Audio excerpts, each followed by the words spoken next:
Աստված մարդկության համար թողել է իր խոսքը երկրի վրա։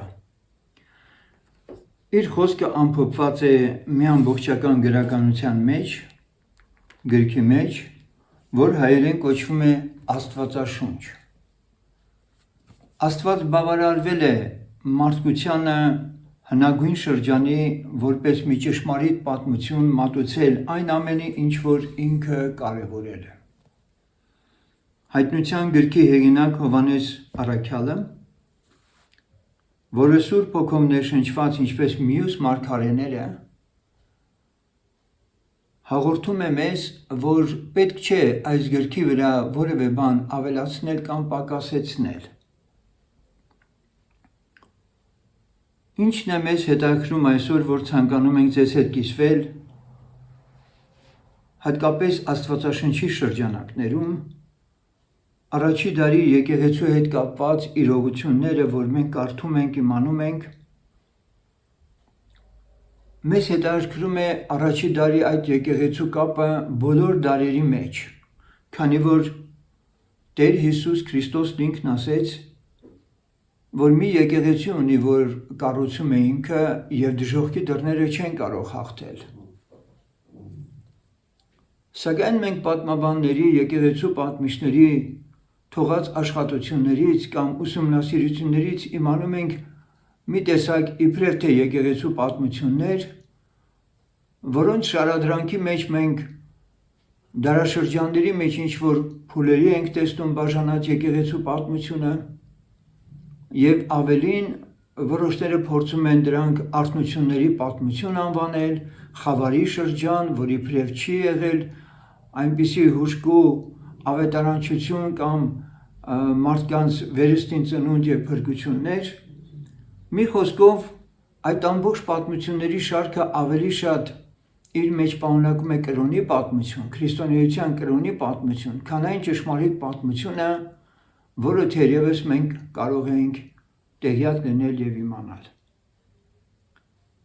Սուրբ Գիրքն ասում է այդ մասին, որ Հիսուսը շատ բաներ արեց, որ այս գրքում գրված չեն, որ եթե գրվեր աշխարհի բոլոր գրքերը բավարար չէին լինի, որպեսզի մենք լիարժեք կերպով պատկերացնենք, թե ինչ է արել Տեր Հիսուսը երկրի վրա։ Սակայն իր կենսագրության մեջ այն ամենը, ինչ որ ամփոփված է Սուրբ Գրքում, Առաքյալը մեզ փոխանցում է, որ դա գրված է, որպեսզի հավատանք, որ Հիսուսն է Քրիստոսը և նրան հավատալով կյանք ունենանք հավիտենական։ Եվ այսպես մենք ունենք պատմության մի գիրք, որի շարադրման հեղինակը Սուրբ Հոգին է։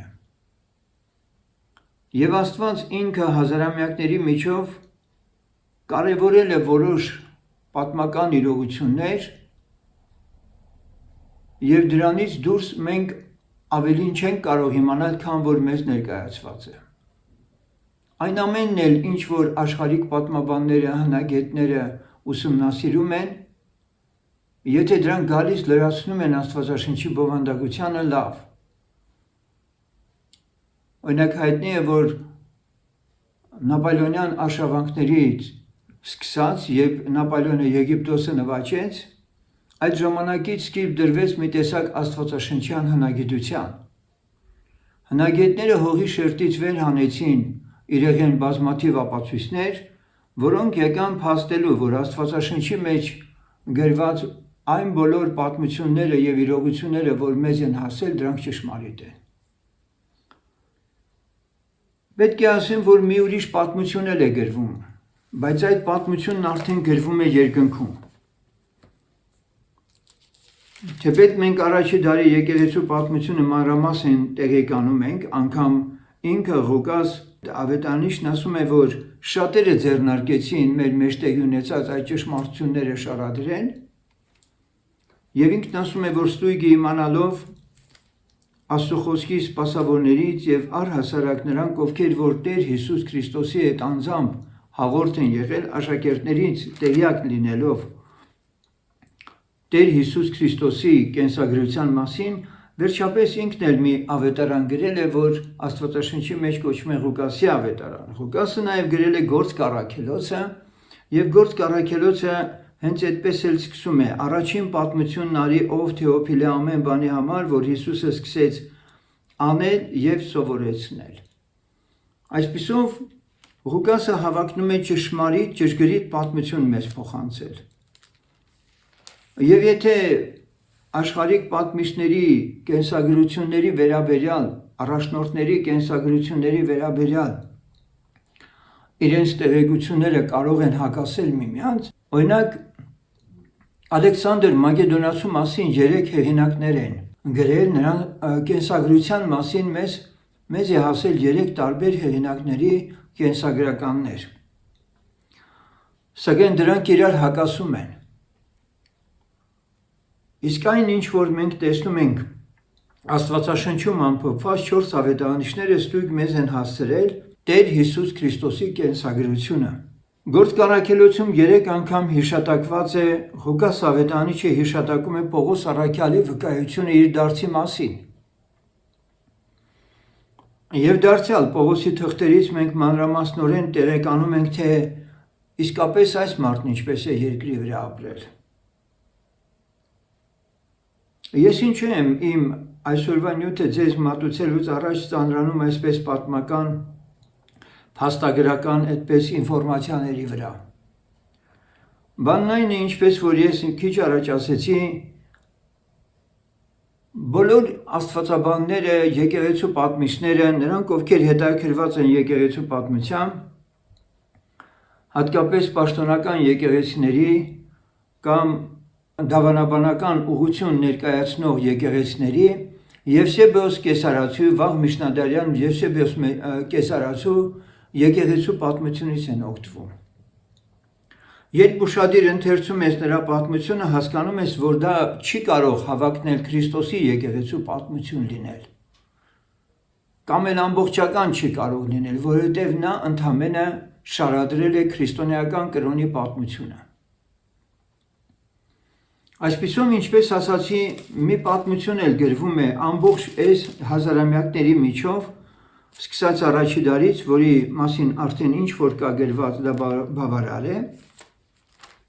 Դա նմուշ է, որ եթե որևէ մեկը ուզում է ճշմարիտ եկեղեցում լինել, նա այդ եկեղեցին պիտի փնտրի գործք առաքելոցում եւ թղթերում։ Մաղաքիա մարգարեն իր վերջի մարգարեական խոսքերը ավարտում է հետևյալ կերպ։ Տերը Մաղաքիայի միջոցով խոսում է եւ ասում այն մասին, որ երկրի վրա Տերիցը վախեցողներ կային, որոնք իրար հետ խոսում էին։ Այն ժամանակ խոսեցին Տերիցը վախեցողները իրար հետ եւ Տերը ականջ դրավ եւ լսեց։ Եվ հիշատակի գիրք գրվեցավ նրա առաջին Տերից վախեցողների համար։ Եվ նրա անունը պատվական համարողների համար։ Այսպիսով Աստված երկնքից ուշի ուշով հետևում է իր եկեղեցու, իր ժողովրդի կենսագրությանը եւ անտարբեր չէ այն իրողություններին, որ այս 2000 տարվա միջով անցել է եկեղեցին։ Եվ այստեղ գրված է, որ հիշատակի գիրք է գրվել եւ գրվում է հիմա էլ եւ չի ավարտվել եկեղեցու պատմությունը։ Եվ նրանք իմը կլինեն, ասում է Զորաստերը, այն օրը, որ ես կանեմ իմ սեփականությունը եւ ես նրանց կխնայեմ ինչպես մի մարդ իր որդին կխնայե, որ ծառայում է իրան։ Եվ դուք ետ կդառնաք եւ կտեսնեք արդարի եւ ամբարշտի տարբերությունը, Աստծո ծառայություն անողին եւ ծառայություն չանողին տարբերությունը։ Եվ այսպես սա փաստ է, որ մարդիկ երբ որ ապրում են երկրի վրա, բնականաբար բոլորին քաչ հայտնի է, որ ոչ մի մարդ, որ մերկ է լույս աշխարհ գալիս, մերկ էլ գնալու է, ոչինչ իր հետ չի տանելու, բայց մի բան տանելու է, դա իր կենսագրությունն է։ Եվ այդ կենսագրությամբ յուրաքանչյուր մարդ կանգնելու է Աստծո առաջ։ Նույնպես յուրաքանչյուր դարի մեջ, երբ որևէ տեղ ավետարան է քարոզվել եւ մարդիկ են ապաշխարել եւ եկեղեցի է հաստատվել, այդ եկեղեցիներն էլ ունեցել են կենսագրություն, ինչպես հայտնության 7 եկեղեցիները։ Եվ ուրեմն եկեք մենք հարցին մոտենանք հետևյալ կերպ։ Եկեղեցու պատմություն ուսումնասիրել, ասելով ինչ ենք հասկանում մենք։ Ըստ իս եկեղեցու պատմություն ասելով մենք պիտի հասկանանք հետևյալը։ Ի տարբերություն բոլոր այն եկեղեցու պատմության շարադրողների, ովքեր դոգմատիկ կերպով ինչ որ մի սկզբունք վերցնում են եւ դա եկեղեցի անվանելով, շարադրում են այդ հասարակության մեջ այդ կազմակերպության պատմությունը եւ կամ անգամ որոշները հավակնում են եկեղեցու պատմություն կոչել իրենց տեղական եկեղեցու դոգմատիկ վարդապետական սկզբունքներով առաջնորդվող հանրության աստվածպաշտության համաձայնությունը, որ կայացրել են նրանց մեջ եղած իրողությունների պատմությունն են պատմություն համարում։ Օրինակ 20-րդ դարի սկզբին, երբ այսպես կոչված հոգեգալստական արթնություն բռնկվեց Լոս Անջելեսում, Ամերիկայում, շատերը հենց այդպես էլ կոչեցին։ Արթնությունը սկսվեց Ամերիկայում։ Գիտեք, երբ Սուրբ Գիրքը մեզ արթնության կոչ է անում, արթնության կոչ անում է եկեղեցու անդամներին։ Սակայն երբ որևէ տեղ Աստծո Հոգին իր հեղումն է կատարել եւ ապաշխարություններ, բժշկություններ եւ հրաշքներ են եղել եւ եկեղեցիներ են հաստատվել, ապա կարելի է ընդհանրապես ասել ավետարանչության պատմություն եւ ոչ թե արթնության պատմություն։ Եվ ավետարանչության այն մեծ թափը, որ 20-րդ դարում տեղի է ունեցել, շատերին այն կարծիքին է բերել, այն համոզման է բերել, որ դրանից առաջ իբր դարերի մեջ չեն եղել նմանատիպ վերստին ծնունդներ, ապաշխարություններ եւ Սուրբ Հոգով մկրտություններ։ Մենք այս մեր հանդիպման ժամանակ կտեսնենք, որ դա բացառվում է, որ Աստծո եկեղեցին շարունակական բոլոր դարերում չունենար Պենտեկոստեի տոնակատարության ժամանակ առաքյալների Սուրբ Հոգով լեցվելու փորձառություն։ Անհնար էր, որ դա չլիներ։ Եվ այո, ուշադիր ուսումնասիրությունը ցույց է տալիս, որ հենց այդպես էլ եղել է։ Եվ միայն առանձնացնել 20-րդ դարի սկիզբը իհարկե այնքան էլ ճիշտ չի։ Այո, համաշխարհային բոլոր մայրցամաքներով այդպես տարածվելով գլոբալ առումով մարդկությունը բազմացել շատացել էր երկրի վրա եւ թվականակով այո, այսօր 500 միլիոն մարդ ըստ որոշ տվյալների խոսում է լեզուներով, որպես Սուրբ Հոգով մկրտության նշան։ Քրիստիան Հյուգո Կրուստը իր գերմանական 50-ական շարժման 50 տարին գրքում գրում է. 50-ական շարժումը հանկարծակի ոչ պատմական երևույթ չէ։ Դրա վկայությունը, որ Հիսուս Քրիստոսը Սուրբ Հոգու միջոցով ցանկանում է ապրել քրիստոնյայի մեջ, կարող է ապացուցվել առաջին ժողովից մինչև մեր օրերը եկեղեցու պատմության ողջ ընթացքում։ Այս մտքի հետ անհնար է չհամաձայնվել։ Եվ այսպես եկեք մի փոքր համառոտակի փորձենք գան մի հերվից եւ հասկանանք, թե իսկապես առաքյալներից հետո աշակերտները արդյոք կարողացան դիմագրավել հերձվածողությունների, հալածանքների, այդ դաժան փորձություններով անցնելով կարողացան պահպանել առաջի դարի Քրիստոսի մաքուր վարդապետությունը։ Անշուշտ երկրորդ, երրորդ դարերում մենք արդեն աստիճանաբար տեսնում ենք, որ առաքյալների արդեն երկրից վերանալուց հետո ի հայտ են գալիս ոչ միայն հերձվածողություններ, այլ վարդապետական շատ խիստ շեղումներ։ Դրանք իհարկե կային դեռևս առաջի դարում են։ Սակայն գնալով դրանք ավելի մեծ թափ ստացան եւ փարիսեցիներից ապաշխարածների մի հսկայածավալ զանգված, որոնք միշտ թլպատություն եւ օրենք էին քարոզում, խախտեցին եկեղեցու ուղղադավան ընթացքը եւ կրնկակող փարիսեցիները հետապնդեցին այս փարիսեցիները, ովքեր որ ջատագով էին, դրանց մի օրինակը մենք Գաղատացիս թղթից ենք իմանում, որոնց Պողոս առաքյալը ցավով է նշում եւ ամբողջ եկեղեցուն ասում, ով անմիտ Գաղատացիներ։ Փարիսեցիների դարձի եկած այս աղանդը այնուամենայնիվ լիարժեք կերպով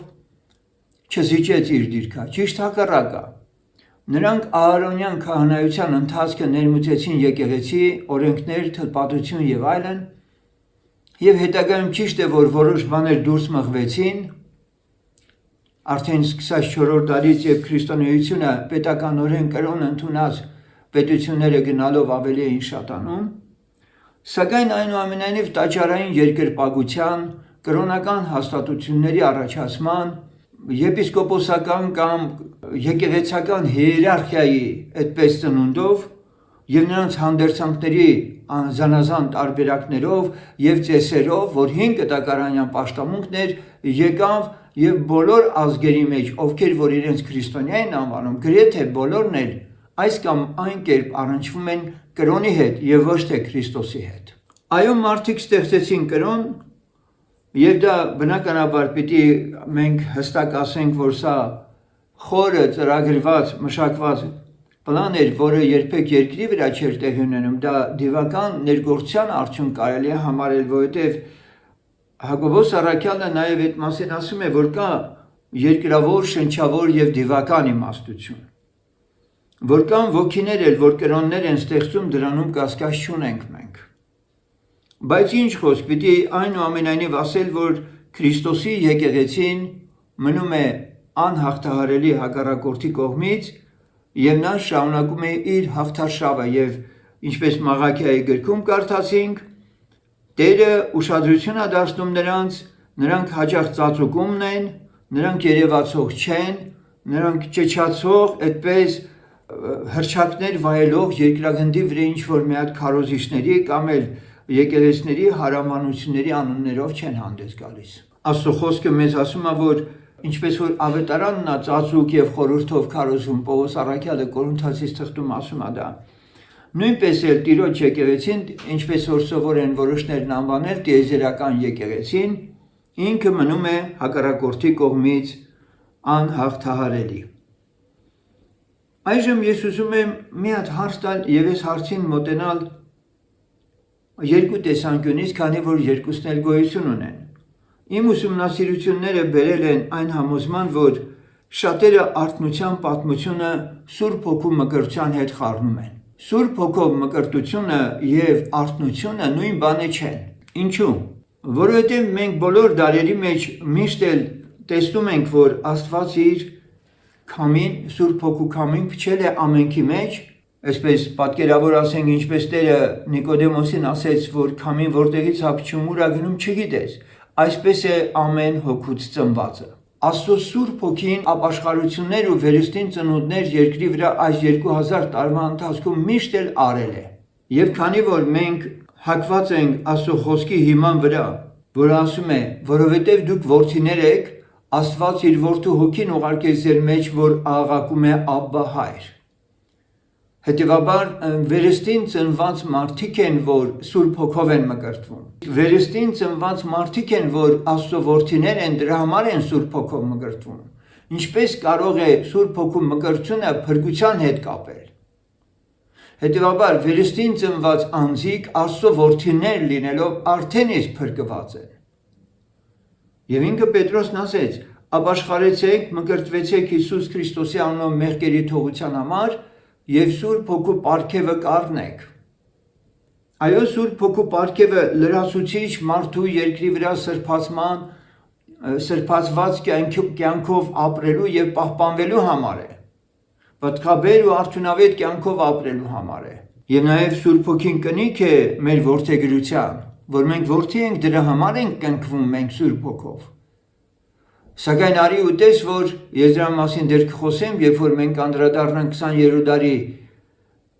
ավետարանչության այդ մեծ թափին, որ Ամերիկայից եկան, Ուկրաինայում, հետագայում Ռուսաստանում եւ այլուր, մինչեւ Անդրկովկաս, այդպես արթնություն եղավ, եւ որ այսօրվա եկեղեցին ավետարանի հավատքի քրիստոնյաների հենց ծագում է հենց այդ շարժման արդյունքից։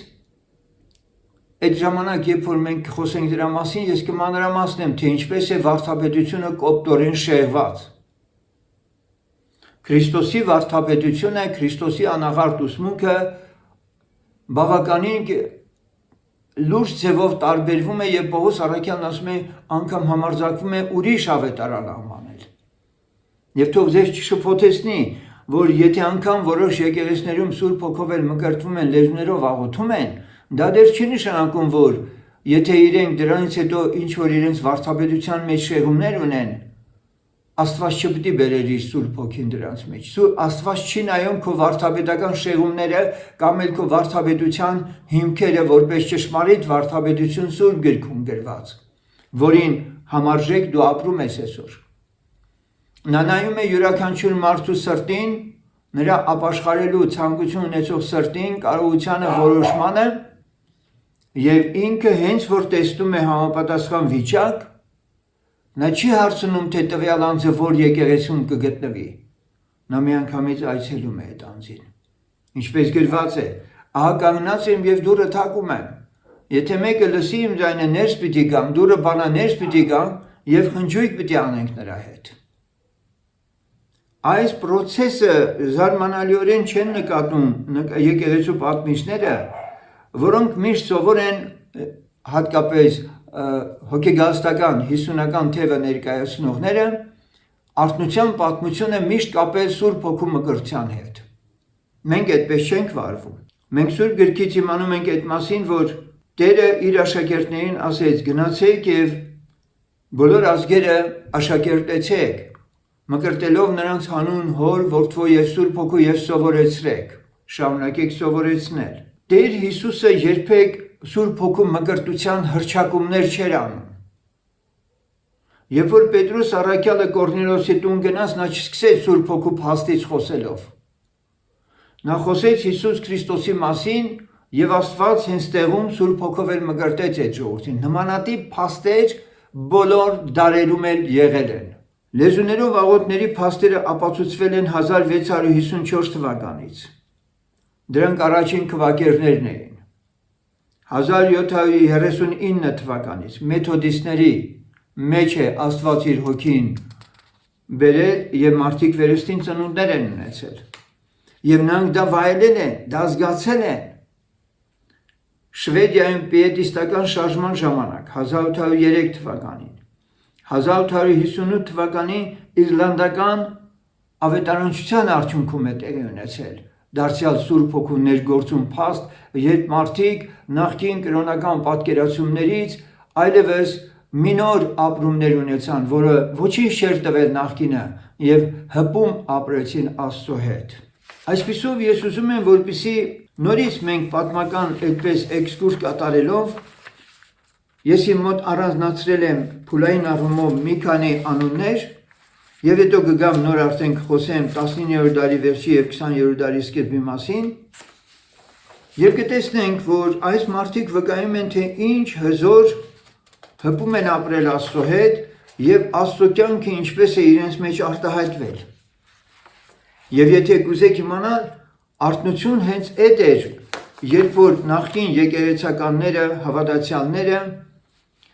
մի մասը հասկացել էին իրենց կյանքի զուտ ծեսերը կատարելը, օրինակ կաթոլիկ եկեղեցում միայն ինդուլգենցիաներ և այլն վճարելով փրկության ինչ որ հույսեր էին փայփայում, իհարկե խոսքի չի վերաբերում Մարտին Լյութերը կարողացավ կաթոլիկ եկեղեցու ամբողջ վարդապետության կեղծ լինելը մի կողմ նետել և Աստվածաշունչը թարգմանելով նա տվեց հասարակ ժողովրդին և հասարակ ժողովուրդը սկսեց ընթերցել և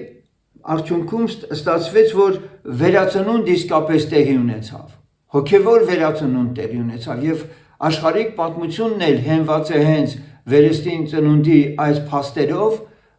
և վերածնունդ բառը պատահական չէ կիրառվում հատկապես 16-րդ դարից սկսած։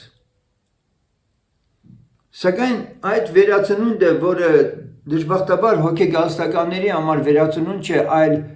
Սուրբ Հոգու մկրտությունից հետո 20-րդ դարում են համարում վերածնունդ։ Մենք մանրամասնորեն կնայենք ու կտեսնենք, որ այո, սա Սուրբ Հոգու բացահայտ գործունեությունն է եղել։ Ուրեմն Բիլ Բուրգետի գրած խոսքերն եմ ուզում ձեզ ընթերցել մի հոգևոր եղբայր, գործիչ, որը ասել է հետևյալը. նա ասում էր իսկական հոգեգալստականը, իսկական Սուրբ Հոգով մկրտվածը ոչ թե նա է, որ միայն լեզուներ կարող է խոսել։ Ապա տեսեք ինչ է ասում. մեզանից նրանք, ովքեր կրակի մեջ են եղել, չեն կարող դիմանալ ծուխին։ Նա ուզում է ասել, որ նախ երբ Հովհաննեսն ասեց Տեր Հիսուսի մասին, որ նա ձեզ կմկրտի Սուրբ Հոգով և կրակով, բնագրային իմաստով Սուրբ Հոգով, այսինքն կրակով։ Եվ ավելորդ եմ մտածել դրա մասին, ես ունեմ հաղորդում, ընթերցեք մկրտությունների վարդապետությունը իմ, ասենք, աշխատանքը և միաժամանակ YouTube-ում էլ տեղադրել եմ, որ կրակի մկրտությունը դա բանտերը, հալածանքները նահատակվելը չի։ Դա ընդհանրապես անտրամաբանական է, որը 20-րդ դարում չգիտես ինչու, հատկապես 20-րդ դարի կեսերից սկսած դեռևս 30-ականներից էլ, երբ ստալինյան ռեպրեսիաները շատ ավելի մեծ սաստիկ բնույթ էին կրում, հոգեգաստական եկեղեցիներում այդպիսի ընկալում եղավ, որ սա կրակի մկրտություն է։ Կրակի մկրտությունը դա Սուրբ Հոգու կրակի մեջ, ինչպես որ այդ կրակը իջավ աշակերտների գլխների վրա, եւ ինչպես Սուրբ գրքում կարդում ենք, բորբոքվեցեք Սուրբ Հոգով, մի մարեք Սուրբ Հոգին, հենց Սուրբ Հոգու կրակի մեջ լինելն է։ Եվ առաջ անցնելով ասեմ, այսօր հոգեգաստական եկեղեցին այդ կրակի կարիքն ունի, քանի որ շեղում ատեղի ունեցել վարդապետության իրենք հալածանքներն են կրակի մկրտություն համարում, սատանան դա համոզել է,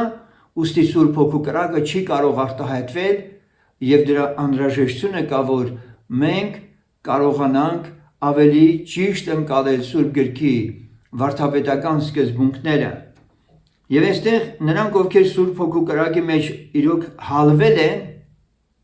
օրինակ հաճելի այդ Աստծո Սուրբ Հոգու ներկայության մեջ գտնված մարդկանց վկայությունները որ լսեք, նրանք բոլորն էլ նույնն են ասում։ Մի հաճելի կարծես թե կրակի մեջ գտնվեին, որը ոչ թե եկել էր իրենց այրելու, այլ հինը ինչ որ կար, այդ անոթի միջից, ինչպես որ թրծվում է ցանկացած անոթ, այրում, մաքրում, դեն են նետում են ամենը եւ մնում է մաքուր անոթը,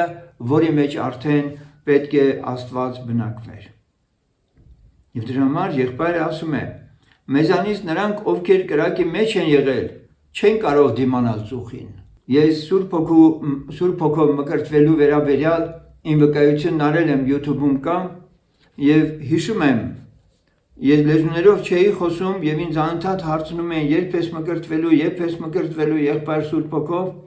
ամեն հաղորդությունից հետո հատկապես մեր ձեր քույրերը, որ նախանձավոր էին, Աստծուն սիրում էին,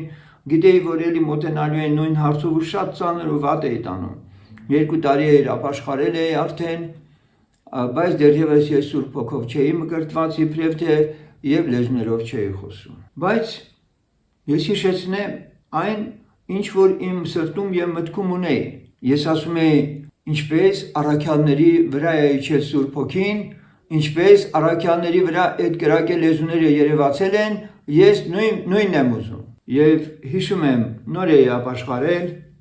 2 ամիս դեռևս չկար, տանը հալածում էին ինձ, խոհանոցում սեղանի շուրջ նախաճաշս անելուց առաջ աղոթք է անում, մայրս իմ առջևն էր,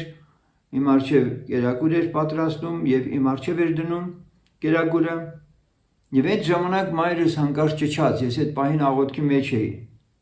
Ես աչքերս բացեցի ու իմ մոր դեմքի գույնը լրիվ փոխվել էր։ Նա սարսափած նայեց գլխավերևից եւ ասեց. «Էդ ինչ կրակ է իջել քո գլխին»։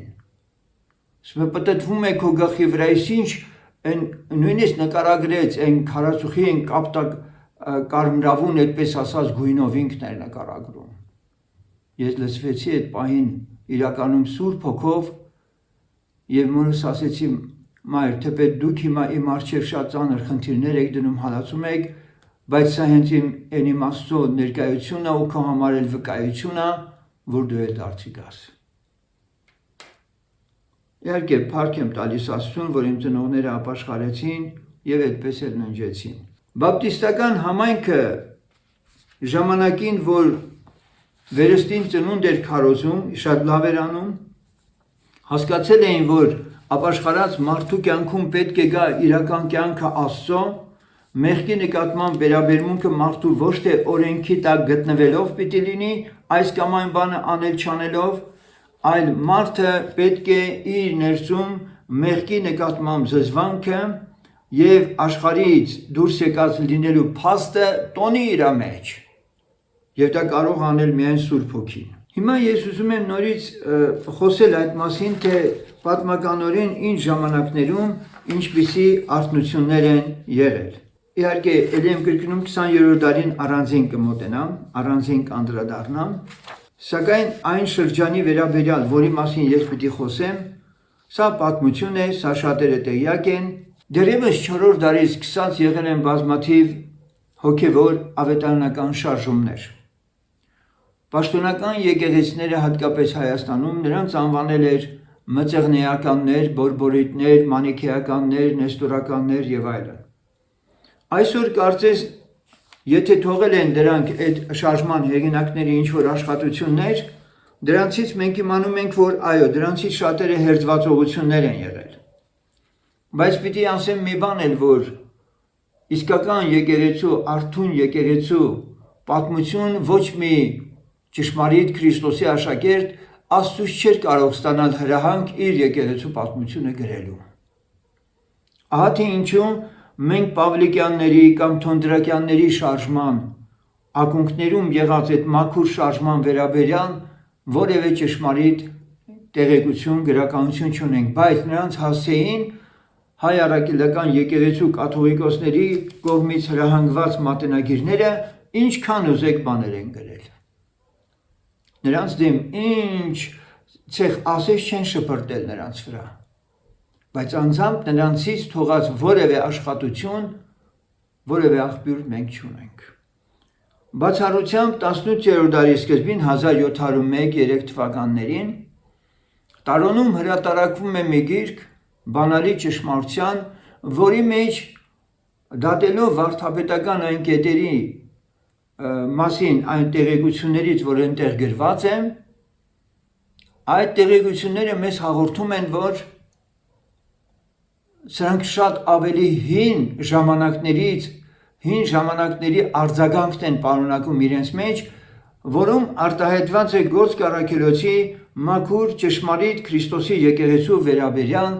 տեղեկություններ, այնտեղ անուններ չկան, ովքեր են այդ գրքի հեղինակը եւ այլն, կա հստակ վարդապետական մի, կարելի ասել ուսմունք մի գիրք,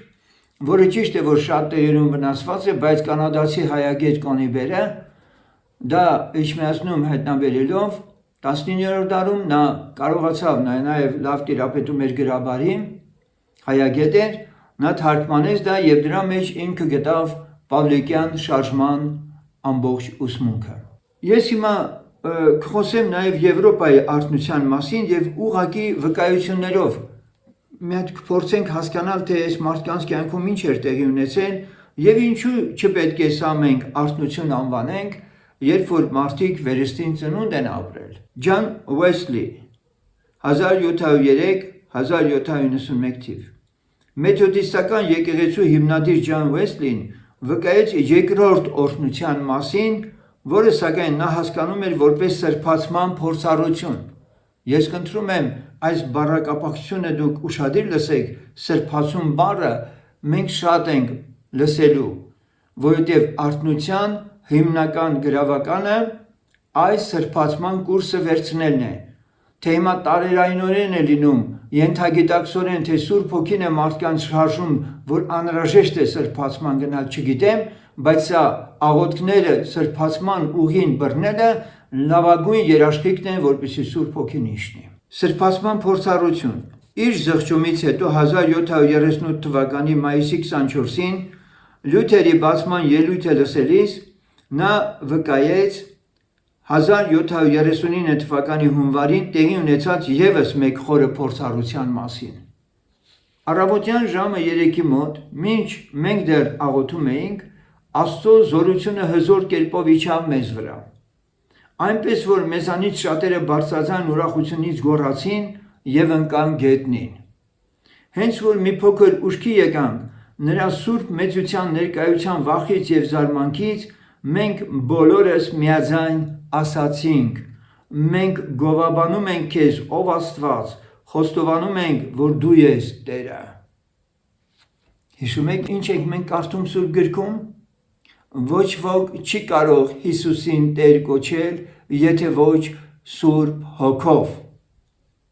Բոլորը միաձայն սա են ասում։ Այնուհետև Ուեսլին քարոզեց ավելի հզոր, քան նախկինում։ Տեսեք տարբերությունը։ Առաջ էր քարոզում, բայց հիմա մի տեսակ նրա քարոզի բնույթը ավելի ջերմեռանդ է դարձել։ Միևնույն ժամանակ մարդիկ դատապարտվեցին մեղքի համար, այսինքն իրենք իրենց անձերի մեջ զղջում ապրեցին, հասկանալով, որ իրենք դատապարտված են մեղքի պատճառով։ Բարձրացան, գոռացին եւ ընկան գետնին։ Հետևաբար Ուեսլին ծանոթ էր իրական հիսունականների ժողովներին, այսպես եթե ասենք մեր օրերի հետ համեմատած։ Նրա ծառայությունը նաև տեսավ բուժման ակնհայտ հրաշքներ։ Հաջորդը Չարլզ Ֆինի 1742-1875 թիվ հոգևոր մկրտության լայն տարածում գտած մեկ այլ հայր էր Չարլզ Գրանտսոն Ֆինին։ Նա զղջաց 1821 թվականին, լինելով իրավաբան, փայլուն իրավաբան էր։ Իսկ դուք գիտեք, իրավաբանները լուրջ, այդպես պունկտուալ են, հոդված առ հոդված են ամեն ինչ ուսումնասիրում, կետ առ կետ, ոչինչ բաց չթողնելով, եւ դարձավ առաջին իսկական պրոֆեսիոնալ, այսպես ասենք, ոչ միայն իրավաբանը, այլ նաեւ իր ժամանակի արդեն իսկ Աստծուց ստացած պարգև ունեցող մեկը, որը ավետարանում էր շատ ավելի զորավոր կերպով, քան նախկինում էր։ Կենսագրությունը ես տեղադրել եմ WhatsApp-ում եկեղեցում, բոլորը կարող են ընթերցել, հակիրճ այս անձնավորության դարձի պատմությունը շատ հետաքրքիր է։ Նա ընտրվեց անհամեմատելիորեն օրհնված ծառայություններ անցկացնելու համար, որի մասին հոգևոր մկրտությունից հետո նա վկայում է հետևյալ կերպ. Ես ստացա Սուրբ Հոգու հզոր մկրտությունը, առանց ամենափոքր ակնկալիքի, առանց դրա մասին մեկ մտքի Սուրբ Հոգին իջավ ինձ վրա այնպես, որ այն կարծես թափանցեց իմ մարմինն ու հոգին, ինչպես հոսող սիրո հոսք,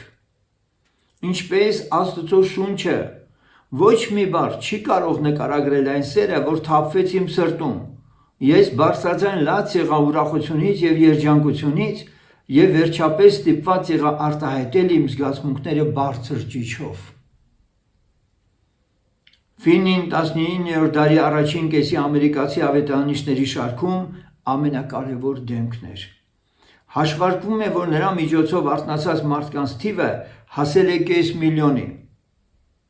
Քննադատ աստվածաբան դոկտոր Բեչերը Ֆինի աշխատանքի մասին խոսում է որպես կարճ ժամանակում տեղի ունեցած ամենամեծ կրոնական զարթոնքը։ Ասեմ ձեզ մի կարևոր բան ևս, որ Ֆինին պաշտամունքի ժամանակ, քարոզի ժամանակ է հենց միանգամից սրտի, այդպես ասած, զարկ ստանում եւ միանգամից տեղափոխվում Տիրոջ մոտ։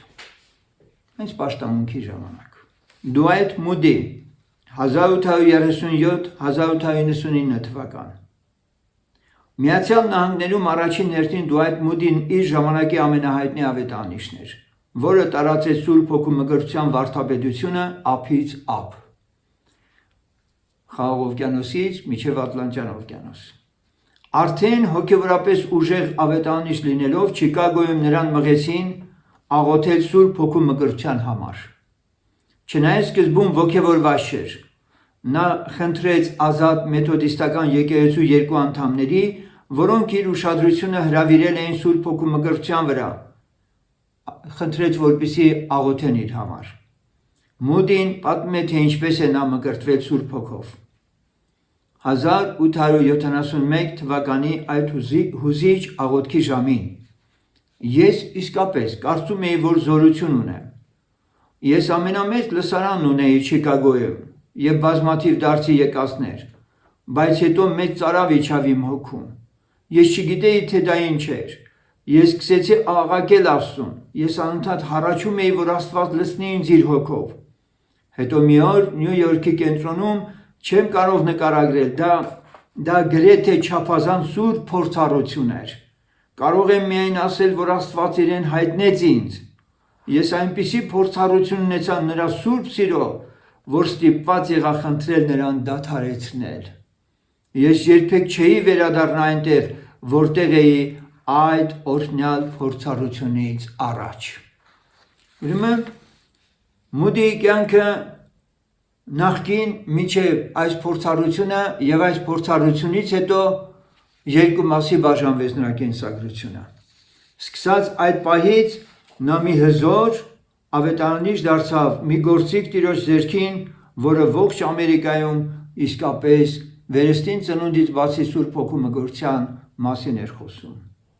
Նա նաև հիմնադրել է Մուդիի Աստվածաշնչյան ինստիտուտը Չիկագոյում 1889 թվականից։ 1902 թվականին երկու ամերիկացի ավետարանիչներ Թորեյը և Չարլզ Ալեքսանդրը սկսեցին իրենց ավետարանչական ճամփորդությունները դեպի Ավստրալիա։ 1903-4 թվականներին նրանք արդեն Անգլիայում էին։ Թորեյ Մուդի Աստվածաշնչի ինստիտուտի առաջին նախագահն էր։ Ասում են, որ այս երկու քարոզիչների վկայության շնորհիվ, միայն վկայության շնորհիվ, տարբեր երկրներում մոտ 80,000 մարդ դարձի է եկել Քրիստոսին։ Դոկտոր Թորեյ նույն տեսակետն ուներ հոգևոր մկրտության մասին, ինչ Ֆինին։ Նա սովորեցնում էր, որ միայն հոգևոր մկրտության միջոցով է մարդը ստանում Աստծուն ծառայելու զորություն և իշխանություն։ Ուշադրություն դարձրեք, սրանցից ոչ մեկը Սուրբ Հոգու մկրտությունը չի կապում փրկության հետ, ինչը որ հիսունականներն արեցին հետագայում։ Ահա նրա ամենակարևոր խոսքերից մի քանիսը։ Մի բան է Սուրբ Հոգով վերածնվելը և մեկ այլ բան, որ պետք է հետևի Սուրբ Հոգով մկրտվելը։ Մի բան է Սուրբ Հոգով վերածնվելը, այսինքն ինքը շատ հստակ տարանջատում է երկու բան։ Հոգուց ծնվելը և Սուրբ Հոգով մկրտվելը շատ պարզ տարբերում է իրարից։ Եվ մեկ այլ բան, որ պետք է հետևի, դա Սուրբ Հոգով մկրտվելն է։ Սա հստակ երևում է Գործք առաքելոց 1:5-ից։ Հիսուսն ասաց նրանց. «Շատ օրերից դուք Սուրբ Հոգով կմկրտվեք»։ Ակնհայտ է, որ նրանք դեռ այս կերպ չէին մկրտվել, բայց նրանք վերածնվել էին Սուրբ Հոգու զորությամբ։ Այն պահին, երբ Տեր Հիսուսն ասեց, որոշ մի կարճ ժամանակ հետո դուք Սուրբ Հոգով կմկրտվեք, նա դա ասում էր արդեն նրանց, որոնք Սուրբ Հոգուց ծնվել էին, բայց դեռևս մկրտված չէին։ Քանզի Քրիստոսը նույն մարդկանց ասում է Հովհաննես 15:3-ում. «Դուք արդեն մաքուր եք այն խոսքով, որ ես ձեզ ասացի», իսկ Պետրոս առաքյալն ասում է, որ դուք ավազանի ջրովը, այսինքն Աստծո խոսքով արդեն ծնված եք։ Մանավանդ Աստծո Հոգու ներգործությամբ, ինչպես գրված է։ Ինչ է նշանակում մաքրված խոսքով։ Պատասխանը գտնում ենք 1 Պետրոս 1:23-ում, որտեղ կարդում ենք, որ իսկական քրիստոնյան վերածնվում է ոչ թե ապականելի սերմով, այլ անապականով, Աստծո խոսքով։ Հիսուսի այս բացատրության համաձայն այս մարդիկ վերածնվել էին, բայց դեռ չէին մկրտվել Սուրբ Հոգով։ 1 Կորինթացիներին 11-ում կարդում ենք, որ կա մեկ հոգի, բայց շատ պարգևներ։ Բայց յուրաքանչյուր առանձին դեպքում կլինի զորություն։ Այստեղ նույնպես կարող էի պատմել շատ մարդկանց մասին, ովքեր դուրս եկան թուլության վիճակից, անցան իշխանության վիճակի, Աստծո ծառայության մեջ, պարզապես այն փաստի շնորհիվ, որ նրանք այլևս նոր ապրում էին ունեցել իրենց մեջ, փորձառություն, որը մինչ այդ չէին ունեցել։ Այսպիսով մենք որոշակիորեն անուններ թվարկեցինք, սրանք են հայտնի վկայություններն էին առնվազն, որ մեզ հասել են։ Սակայն նմանատիպ վկայություններ մենք կարող ենք շատ ունենալ, եթե միջնադարում պաշտոնական եկեղեցին հետևողականորեն չհալածեր բոլոր այլախոհերին և անգամ նրանց գրականությունը թերևս կամ վարդապետությունը, որ ունեցել են, չոչնչացվեր, չայրվեր և այլն և այլն։ Ուստի եկեք մեկ անգամ ևս հիշենք Քրիստիան Հյուգո Գրուստին գերմանական այս 50-ական շարժման 50 տարին այս պատմության հեղինակին, այս գրքի պատմության հեղինակին, ով ասում է, որ 50-ական շարժումը հանկարծակի ոչ պատմական երևույթ չէ։ Դրա վկայությունը, որ Հիսուս Քրիստոսը Սուրբ Հոգու միջոցով ցանկանում է ապրել քրիստոնյայի մեջ, կարող է ապացուցվել առաջին ժողովից մինչև մեր օրերը, եկեղեցու պատմության ողջ ընթացքում։ Հաջորդիվ սիրելիներ, ես պատրաստվում եմ ձեզ ներկայացնել արդեն լայն հզոր ավետարանչությունը Ամերիկայում, նաև էլի 20-րդ դարի սկզբին միայն Ամերիկայում չէր բռնկվեն, եվրոպական երկրներում, սկանդինավներում, այնուհետև ինչպես տեղափոխվեց ռուսական կայսրություն, հետո խորհրդային միության մեջ ինչպես հաստատվեց եկեղեցին ավետարանական հավատքի քրիստոնյաներին և հետո ինչպես այն մուտք գործեց Հայաստան։ Վերջին շրջանի պատմության մասին շատ մանրամասնություններ ունեմ ձեզ հաղորդելու։ Աստված բոլորիդ հետ, աղոթեք մեր համար այս նյութը ավելի մատչելի դարձնելու համար։